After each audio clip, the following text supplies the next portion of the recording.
Welcome बच्चों, मेरा नाम राहुल झा है और पिछले 7-8 सालों से मैं फिजिक्स पढ़ा रहा हूँ। और इन सालों में मैं 2-3 चीज़ें बहुत अच्छे से समझ गया हूँ। पहली ये कि एनसीईआरटी खुद को बदल रही है और उसके साथ वो अपने क्वेश्चन पूछने के तरीके को भी चेंज कर रही है, और इन तरीकों को समझना बहुत ज़्यादा ज़रूरी है। तो इन लेक्चर्स के थ्रू मैं पूरी कोशिश करूँगा आपको कि बिल्कुल नए तरीक़ों से आपको रूबरू कराऊँ, और कोशिश करेंगे कि हम सब इन लेक्चर्स के थ्रू 3 चीज़ें बहुत अच्छे से कर लें। तो क्या है वो 3 चीज़ें? पहली चीज़ ट्राई करेंगे कि अपने कंसेप्ट्स अच्छे करें, जो बहुत ज़्यादा ज़रूरी है। 11th में नहीं पढ़ते हो आप सब, है ना, मोस्टली नहीं पढ़ते, तो ये एक चीज़ रह जाती है, कंसेप्ट्स। दूसरी चीज़ कोशिश करेंगे कंसेप्ट्स के बाद इन टेक्स्ट क्वेश्चंस सारे एक्सरसाइज की लगाएं, सारे चैप्टर्स की इन टेक्स्ट क्वेश्चन लगाएं। और तीसरी चीज़ और सबसे ज़रूरी चीज़ कोशिश करेंगे कि एक्सरसाइजेस को करें हम सब।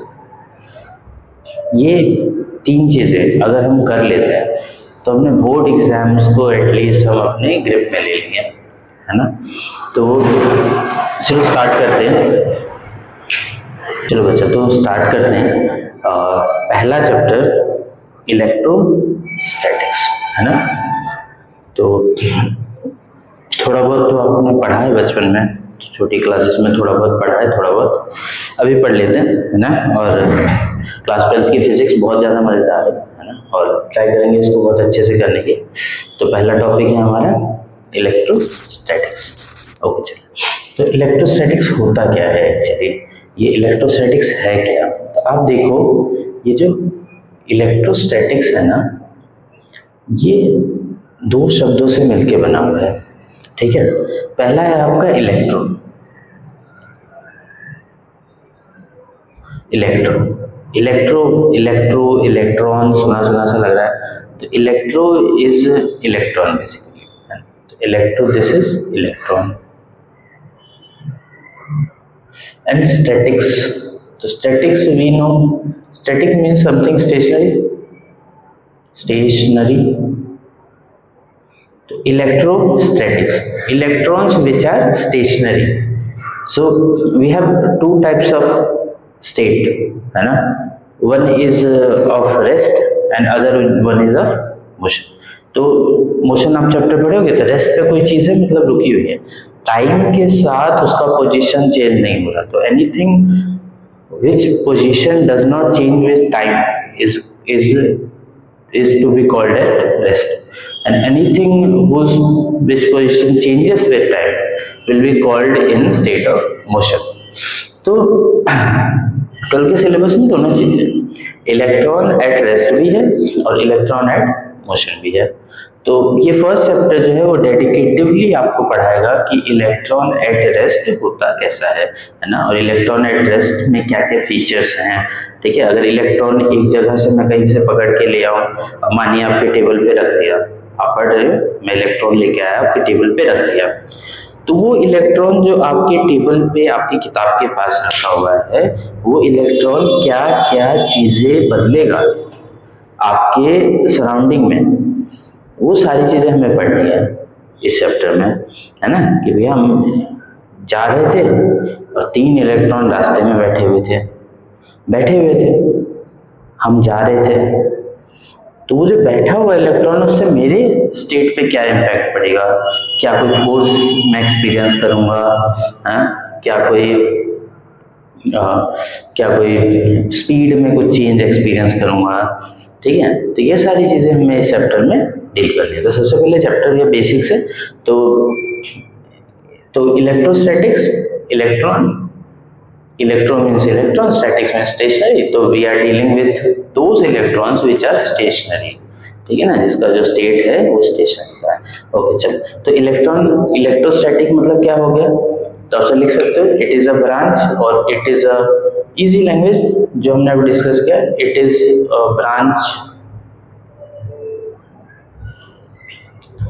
branch of physics. It is a branch of physics which which deals with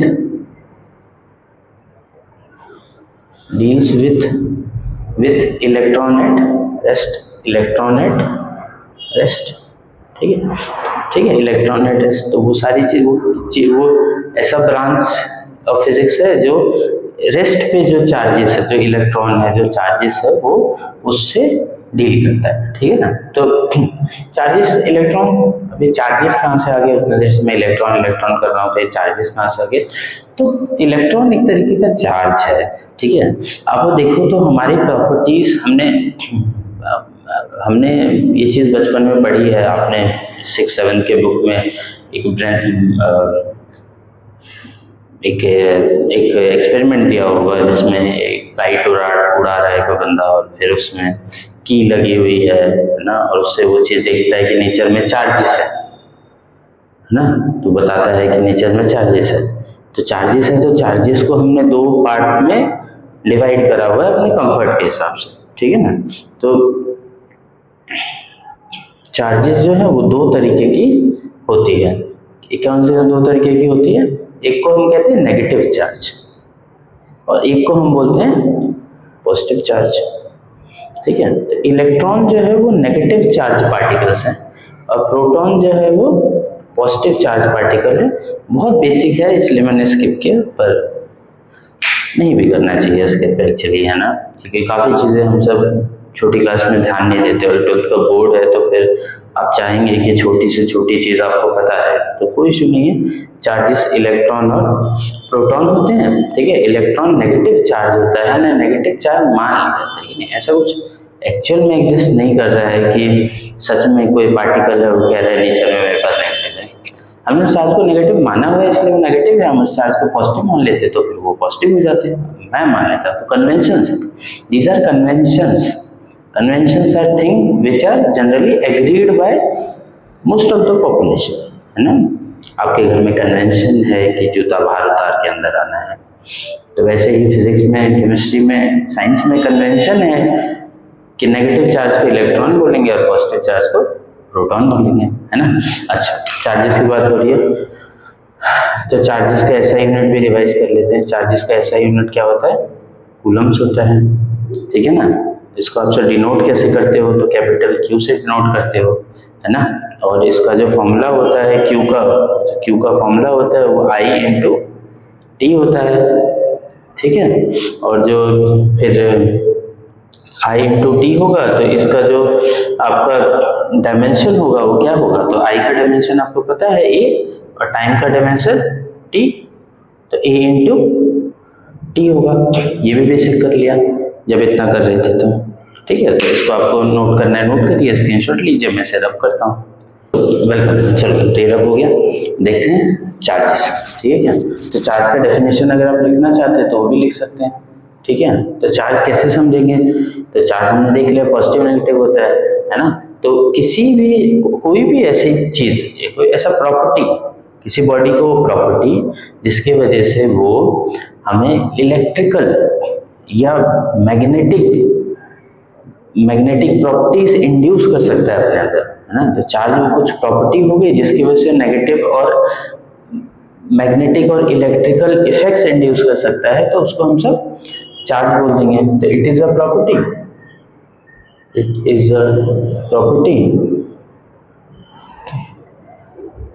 through which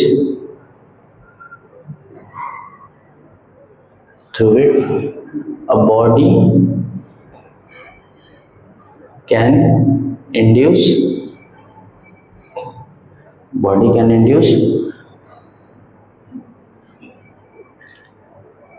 electrical or magnetic effects on body or bodies surrounding it,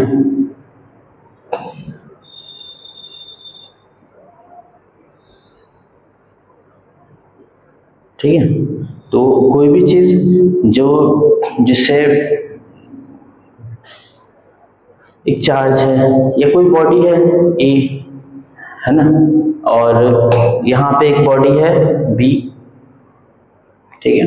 मैं बोल रहा हूँ ये मैग्नेट नहीं है, ठीक है, ये मैग्नेट नहीं है, ए जो है ये मैग्नेट नहीं है, तो ए इज नॉट अ मैग्नेट, ये जो है वो मैग्नेट नहीं है, ठीक है ना।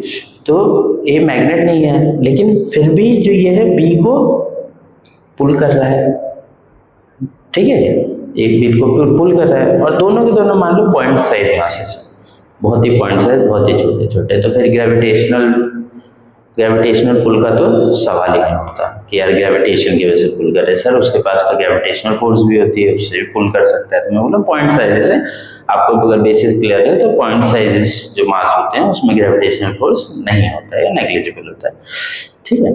तो ये फिर भी पुल कर रहे हैं, इसका मतलब क्या कर रहे हैं, इसका मतलब या तो इसके पास पॉजिटिव चार्ज होगा और इसके पास नेगेटिव चार्ज होगा, या फिर इसके पास नेगेटिव चार्ज होगा, इसके पास पॉजिटिव चार्ज होगा, तभी पुल कर रहा है। पुश कर रहा होता है दोनों के पास सेम चार्जेस होते हैं, पॉइंट्स वो similar charges attract and opposite charges repel, ये चीज आपको पता है, ठीक है। तो कोई भी चीज property through which a body can induce electrical charge और इलेक्ट्रिकल इफेक्ट्स और मैग्नेटिक इफेक्ट्स, ये दोनों चीज ऑन द बॉडी और बॉडी से सराउंडिंग इट, है ना, वो उसको अगर सराउंडिंग इट उसके आसपास के चीज़ों पे अगर वो मैग्नेटिक इफेक्ट या इलेक्ट्रिक इफेक्ट प्रोड्यूस कर पा रहा है, इंड्यूस कर पा रहा है, तो फिर इसका मतलब वो चीज़ क्या है, वो चीज़ चार्ज है, ठीक है। तो अब चार्ज आपको क्लियर होगा, ठीक है। तो चार्जेस के ऐसा यूनिट वगैरह हमने लिख लिया था, चलो ठीक है, इसको रब करते हैं। नेक्स्ट हम सब लिखेंगे प्रॉपर्टीज ऑफ चार्जेस, ठीक है, तो करते हैं प्रॉपर्टीज ऑफ चार्जेस, ठीक है ना। तो प्रॉपर्टी ऑफ चार्जेस का पहला यहाँ से लिखें, ठीक है। पहली चीज और मोस्ट बेसिक चीज, it is scalar in nature, ठीक है ना, स्केलर क्वांटिटी होता है। बच्चों को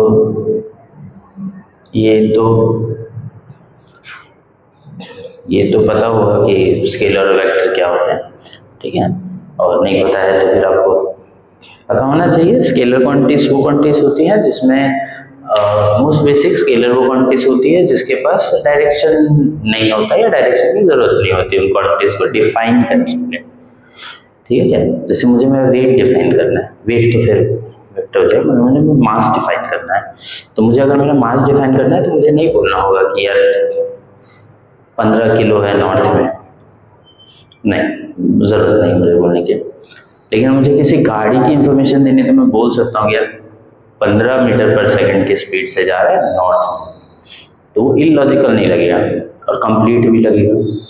तो वो क्वांटिटीज जिनको डिफाइन करने के लिए हमें उनके मैग्नीट्यूड की भी जरूरत होती है 15, और डायरेक्शन की भी जरूरत होती है नॉर्थ, जैसे बोला मैंने, तो 15 मीटर पर second towards north. So these quantities are vector quantities, and the other quantities which do not require a direction for their definition, तो हम सब उसे बोल सकते हैं कि these quantities are scalar quantities. तो these quantities charges are scalar in nature, most basic, ठीक है ना। तो there are two types of charges, ये हमने देख लिया, टाइप्स इसके दो होते हैं, ठीक है, positive charges and negative charges, positive charges और नेगेटिव चार्जेस। कूलम में देखेंगे यूनिट में, तो पॉजिटिव चार्ज मतलब कितना, 1.6 into 10 to the power -19 coulomb plus में, अगर इसके पास चार्ज है, ठीक है, तो पॉजिटिव चार्ज है, जैसे प्रोटॉन्स, ठीक है। Negative same 1.6 into 10 raise to power -19 coulomb है, तो वो इलेक्ट्रॉन, ठीक है, दिख रहा है बोर्ड में, है ना, इलेक्ट्रॉन, ठीक है, ठीक है। ऐसा नहीं है, बहुत क्लासेस रिकॉर्ड करके कभी पढ़ाया नहीं, पर लगा के पढ़ाना चाहिए। अगर मानिए कि 10 बच्चों को भी इन क्लासेस से बेनिफिट हो जाए तो मेरा पढ़ाना ठीक है, फिर अच्छी चीज़ है, कैश। ठीक, तो 1.6 इंटू 10⁻⁻19 कूलम इलेक्ट्रॉन होते हैं। ठीक है, स्मार्ट बोर्ड से पढ़ा सकते हैं, स्मार्ट बोर्ड लगाना कोई बड़ी बात नहीं है, स्मार्ट बोर्ड से पढ़ा सकते हैं। लेकिन स्मार्ट बोर्ड में क्या है, आप पीडीएफ डाउनलोड करो, कहीं से भी लगा दो, रीड कर दो, काम खत्म हो गया आपका। आपका माइंड नहीं चल रहा होता है उस टाइम पे, है ना। अब माइंड नहीं चल रहा होता है तो फिर आप क्या बता रहे हो बच्चों को, कैसे पता क्या को खुद भी वो चीज़ आती है जो आप बच्चे को बता रहे हो, है कि नहीं। पीडीएफ से रीड तो बच्चा भी कर देगा, मैं बुला लूँगा उस बच्चे को, बोलूँगा आ जाओ रीड कर लो, रीड कर देगा, कोई इशू नहीं है, मोस्टली रीड कर देंगे, है कि नहीं। लेकिन प्रेजेंटली मतलब प्रेजेंट स्टेट में रह के पढ़ाना, सोचना चीज़ों के बारे में, तो मेरे हिसाब से बच्चों को बेटर बता सकते हैं। ऐसे भी सोच सकते हैं, पीडीएफ में कन्फाइंड हो जाता है टीचर, है ना, जो उसने लिख दिया या फिर लिखवाया या डाउनलोड किया है कहीं से, तो उसे उतना ही फिर पता है या फिर उतना ही वो सोच रहा है। तो मैं आपको इसमें मतलब टीचर्स में सोच सकते हैं चीज़ों के बारे में, है ना, फिर बच्चों को बेटर बता सकते हैं। ठीक है, तो इसीलिए मैंने ये चूज़ करा कि हम सब लिखेंगे, है ना, स्मार्ट बोर्ड की से नहीं करेंगे। ठीक, चलो, तो next is one property that it is quantized in nature.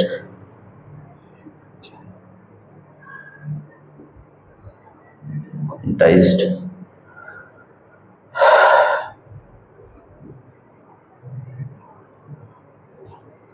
ठीक है, it is quantized energy. Quantize means आपको पता हो क्वांटिटीज 1 2 3 4 5 6 क्वांटिटीज, है ना। तो charges can not be 1.5 charge, ठीक है। तो this ought to be numerical values, ठीक है। तो 1 चार्ज 2 चार्ज 3 चार्ज, हर चार्ज जैसे मान लो नेचुरल नंबर्स, ठीक है ना, ऐसे मान लो नेचुरल नंबर 1 2 3 4 5 6 7 8, ऐसे 0 चार्ज कैसे होगा, है ना। चार्ज है तो है, 0.1 चार्ज नहीं होगा, 0.1 चार्ज कैसे होगा, 0.1 चार्ज है तो असली में कोई चीज़ है ना भाई, है ना। एक इलेक्ट्रॉन है, जैसे इसमें मान लीजिए आपने ऐसा 9th में पढ़ा होगा अल्फा पार्टिकल्स, है कि नहीं। तो ये जो अल्फा पार्टिकल्स है वो क्या होते हैं, वो अल्फा पार्टिकल्स होते क्या है, बेसिकली 2 प्रोटॉन्स होते हैं, है ना, हाइड्रोजन हीलियम। हीलियम लिया, ठीक है ना, हीलियम लिया और मान लीजिए उसको मैंने पॉजिटिव रेज से बम्बार्ड कर दिया, किसी चीज़ से बम्बार्ड कर दिया जिसकी वजह से उसके इलेक्ट्रॉन जो है वो बाहर निकल गए, ठीक है ना, इलेक्ट्रॉन बाहर निकल गए। तो बच क्या गया, फिर हीलियम के पास क्या बच गया, 2 प्रोटॉन्स बच गए, ठीक है। ऐसा थोड़ी आधा प्रोटॉन बच जाएगा, उसके बाद आधा टूट के चला जाएगा, आधा रह जाएगा, ऐसा नहीं। 2 बचेगा, 1 बचेगा, किसी के पास भी 1 इलेक्ट्रॉन जाएगा, 1 इलेक्ट्रॉन आएगा, आधा इलेक्ट्रॉन नहीं जाएगा, आधा इलेक्ट्रॉन नहीं आएगा। केमिस्ट्री में फिर भी पढ़ोगे आप सब, है ना। केमिस्ट्री में जब आप सब ऑर्गेनिक केमिस्ट्री पढ़ोगे तो उसमें आप देखोगे कि उसमें बताते हैं 1.5 चार्जेस है एक के ऊपर, जब हम चार्जेस निकालने की कोशिश करते हैं, दैट इज डिफरेंट थिंग, है कि नहीं। तो ऐसे नहीं बोलना, है कि नहीं। ये 2 हो गए, है ना। ये चार्जेस कैसे निकालोगे, इजी है, 1.6 को 2 से मल्टीप्लाई कर दे तो वो चार्जेस आ जाएंगे, ठीक है। तो क्वांटाइज्ड होते हैं वो सारे जो होते हैं वो क्वांटाइज्ड नेचर होते हैं, ठीक है क्या। चलो, बाकी चीज़ें बेसिक तो आपको पता है कि जो पॉजिटिव चार्जेस होते हैं वो अट्रैक्ट करते हैं, नेगेटिव चार्जेस रिपेल करते हैं। चार्जेस के बारे में चार्जेस के बारे में इतने लेते हैं, ठीक है ना। इतना एक और चीज़ समझिए कि जो चार्जेस हैं अगर कहीं पे रखे हुए हैं तो वहाँ पे वो सिर्फ वहाँ पे इलेक्ट्रोस्टैटिक फोर्स ही लगा सकते हैं, ठीक है ना, मैग्नेटिक फोर्स नहीं लगा सकते। मैग्नेटिक फोर्स लगाने के लिए उस चार्जेस को मूव करना पड़ेगा, ठीक है क्या। मैग्नेटिक फोर्स लगाने के लिए चार्जेस को मूव करना पड़ेगा, तो ठीक। नेक्स्ट चीज़ हम सब करेंगे, बीच बीच में पॉज लेंगे, कट करेंगे, उतना एक्टिंग आता नहीं मुझे, तो ट्राई करेंगे हम सब कि इसको जितना ज़्यादा स्मूथ हो सके आपके लिए और मेरे लिए, ऐसे ट्राई करेंगे। नेक्स्ट इज कंडक्टर्स, ठीक है, नेक्स्ट इज कंडक्टर्स। ओके, तो कंडक्टर्स क्या होते हैं, तो बचपन से डेफिनेशन पढ़ रहे हैं कि वो चीज़ें जो बिजली को ट्रांसफर कर सके अपने ऊपर from one point to another, those are conductors. पर कभी सोचा है वो मतलब ट्रांसफर कर कैसे पाते हैं, मतलब क्या है उनके पास स्पेशल जो दूसरे डिवाइस के पास नहीं है, दूसरे मटेरियल्स के पास नहीं है। पर से वुड के पास ऐसा क्या नहीं है जो, ये तो ऐसा मीम याद आ गया है, समोसे के पास चटनी नहीं है तो समोसा क्या करेगा, है कि नहीं। पर ऐसा नहीं,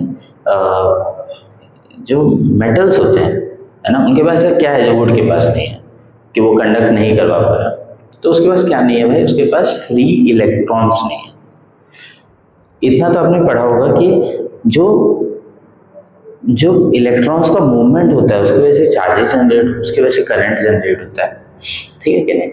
तो इलेक्ट्रॉन मूव करने के लिए अगर है ही नहीं अवेलेबल, इलेक्ट्रॉन अगर मूव करने के लिए अवेलेबल ही नहीं है तो फिर कैसे वो उस बीच में करंट बन पाएगा, है ना। सर्किट अगर मैं बनाऊं, मतलब परसों सर्किट बनाऊं अगर मैं, और यहाँ पे एक बल्ब लगा दूं, मानिए यहाँ पे एक स्विच लगा दूं, ठीक है, और यहाँ पे खाली जगह छोड़ देता हूँ, ठीक। अब इस खाली जगह पे मैं ऐसे ऑप्शंस लेता हूँ। इस खाली जगह पे मुझे 3 ऑप्शंस है बस। तो ऑप्शन ए में है वुड, ऑप्शन बी में है वाटर, ऑप्शन सी में है, वाटर को कर लेते हैं, अभी रहते हैं सॉलिड्स पे रहते हैं, ठीक है। वुड, बी पे ले लेते हैं आयरन, और सी पे ले लेते हैं सिल्वर। चलो समझने की कोशिश करते हैं इसको। सरफेस है, ठीक है ना। अब ये सरफेस के ऊपर भी तुम्हारे एटम्स होंगे, सरफेस के ऊपर भी एटम्स होंगे, है ना। और ये जो एटम्स है ना भैया, ये एटम्स के पास क्या होते हैं, इलेक्ट्रॉन्स, ठीक है ना। तो ये जो सरफेस पे जो एटम्स है इनके पास जो इलेक्ट्रॉन्स है ना, वो electrons are loosely bound in, these electrons are loosely bound, loosely bound in metals, ठीक है ना। तो मेटल्स में लूजली बाउंड होते हैं, सेंटर न्यूक्लियस से उनका कंट्रोल इतना अच्छा नहीं रहता, है ना, उन्हें फोर्स पकड़ के नहीं रख पाते। तो वो लूजली बाउंड होने की वजह से जैसे इनको पोटेंशियल डिफरेंस मिलता है तो ये खिसक लेते हैं, मूव करने लग जाते हैं, है ना।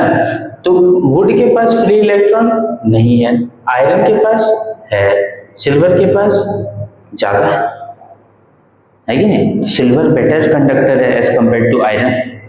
तो ऑप्शन बी और सी सही है। तो जरूरत मुझे कैसी है उस पर देखना है ना, कि मुझे ज़्यादा कम रेजिस्टेंस चाहिए तो मैं सिल्वर लगा लूँगा, ठीक ठाक है बजट नहीं है आयरन लगा लूँगा। सिल्वर की तारें कौन लगा रहा है, सिल्वर की तारें आपको पता है कौन लगा रहा है कि नहीं, हम तो एल्युमिनियम ही लगा रहे हैं, कॉपर ही लगा रहे हैं, है कि नहीं।